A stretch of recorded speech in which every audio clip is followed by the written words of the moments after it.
Turin sang ni som pariati ruan tlang branch Christian thalai pol kum somru kinna champha alonia chuan alom na hi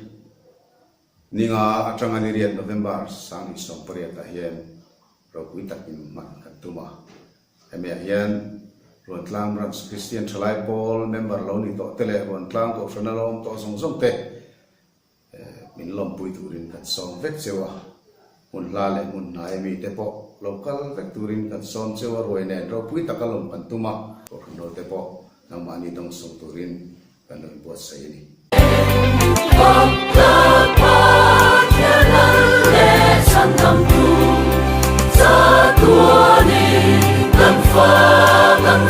Matian pui na le không le na kam sanga ro tlang branch Christian thalai pol ta chuan mun rei taka tanga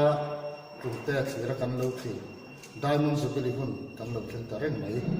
ai hun mang tu hian he ko chung ko sam member te mai ni lo bin veng sang mun sang a te ko sam mi le sa lo ni to te kan som chu ni Isu kan som Jesu Kiro bantu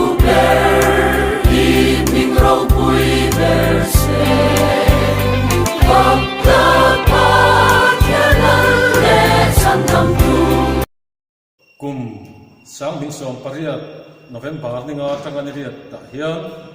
ruan tlang branch Christian thalai pol ta chuan kum samruk kan tlinna diamond Jubilee lom turin